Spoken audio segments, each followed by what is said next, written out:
about this the other day. We know one thing. I believe there's only right around, let's just say rough estimate, 60 players in Unrivaled. What happens with all the other players that didn't play in that league? That's the players that are going to want the new CBA to be signed. Probably the deal that's on the table. Again, something we've talked about in the last few days. That body language tells you everything you need to know about where this negotiation actually stands. The WNBA Players Association sent their counterproposal nearly a month ago. The league's response, radio silence. Not a rejection, not a counter, nothing.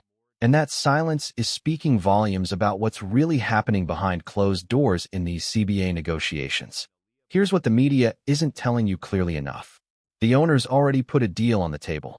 Maximum salary starts at $1 million in year one, scales up to $3 million with revenue sharing built in, and by the end of the contract term, that max hits nearly $2 million. The players countered with a demand for 30% of gross revenue and a salary cap of 10. The league looked at those numbers, calculated they'd lose $700 million over the life of that deal, and essentially said, we're not even going to dignify that with a response. So as the CBA progresses, that max number, along with all the other salaries, your minimums, your averages, all of that would go up as the CBA progresses. In other words, the owners are trying to build in a mechanism where the players can still make more money, but they get to see what their business is actually going to look like under this new media rights deal and this new landscape. And this is where it gets interesting because the pressure dynamic just completely flipped. The WNBA released their 44-game schedule this week. May 8th tip-off season opener features the finals rematch everyone's been waiting for. Every major network slot is locked in. The expansion draft timeline is set. Free agency windows are mapped out. The league is operating like this deal is already done. Meanwhile, the players are posting cryptic social media messages that reveal cracks forming in their united front. A Wilson shared a clip from the show Reasonable Doubt with the caption, "Me looking at the schedule release." And the scene shows someone saying, "Somebody better start talking right now before I start screaming." That's not confidence. That's frustration. And here's the critical question nobody's asking. Is she frustrated with the league, or is she frustrated with her own union leadership? Sophie Cunningham let it slip the other day that players are getting bits and pieces of information, random emails, occasional updates, tidbits of news. That doesn't sound like a union membership that's being kept in the loop about negotiation strategy. That sounds like players who are being kept in the dark while a small group of representatives makes decisions that could cost them their entire season. So I would say that is off the table. We've also got Asia Wilson posting something that's kind of interesting because it gives you the sense that the players, the cracks in the foundation of the players union and what's going on is Let's talk about the math that's driving this entire conflict. The owners aren't proposing a fixed salary structure.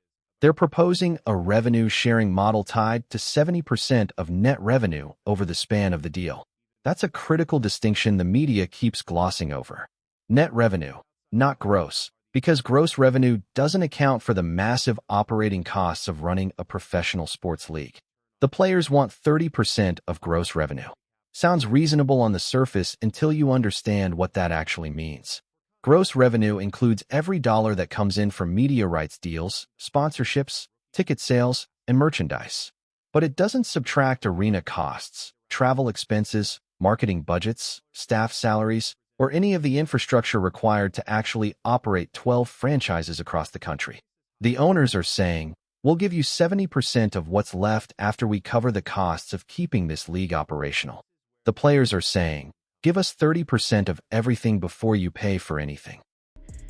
Asia Wilson posting something that's kind of interesting because it gives you the sense that the players, the cracks in the foundation of the players union and what's going on is starting to show up. We talked about this the other day.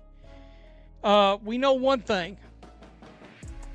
I believe there's only right around, let's just say rough estimate, 60 players in Unrivaled.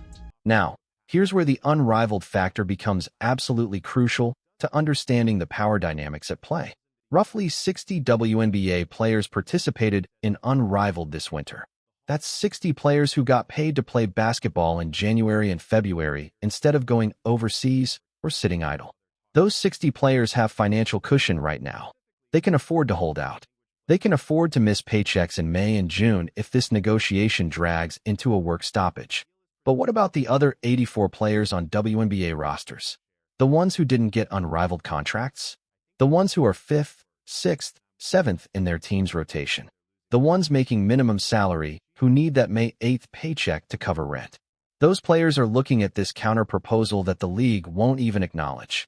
And they're doing the math in their heads. They're thinking, I can't afford to strike for a deal that might not even be achievable. I need to take what's on the table right now. The infighting is coming. It's inevitable because the players who have leverage through unrivaled money or endorsement deals can afford to play hardball. The players who don't have that leverage are going to start breaking ranks. And once that happens, the union's negotiating position collapses completely. Do we really believe that these teams, their leadership, they don't have their boards ready? I mean, surely they do, or it's the leadership in this league is irresponsible across all these teams. They should have all their mocks done for who they're going to protect and let go in the expansion and who they're going to target in free agency. That better be ready right now in case a deal is signed today. Let's address the elephant in the room that this front office sports article completely ignores. Look at how they framed this story. The headline says WNBA could be weeks away from delaying season. Not players' union lulled out could delay season. Not CBA negotiations stall as players reject owner proposal. The framing puts the responsibility on the league as if the WNBA is the party refusing to negotiate. Then look at the subtitle. Despite releasing the schedule earlier this week, the WNBA likely needs to agree to a CBA by February to start the season on time. Needs to agree as if there's no deal currently on the table. As if the owners haven't already made an offer that would make WNBA players the highest paid women's professional athletes in North America. The media coverage of these negotiations has been overwhelmingly slanted toward the player perspective, and it's creating a completely distorted picture of what's actually happening. The reality is simple. The owners made an offer. The players countered with demands the owners can't financially accommodate. The owners declined to continue negotiating on that basis. Now the players have a choice. Accept the deal that's on the table or hold out for something better and risk losing the season. That's not the league being unreasonable. That's basic negotiation dynamic. I mean, mother frick. Dumb. Nonetheless, look, I said it. The pressure is on the players now. Fans are very aware of what's on the table, what's been offered. The schedule is out. People are worked into a lather. They're excited, circling the games they care about. If this league, if these players, and it will be on the players, if the players choose not to sign a CBA and the season goes kaput, or there's even 3 games lost, it's going to be devastating to this league.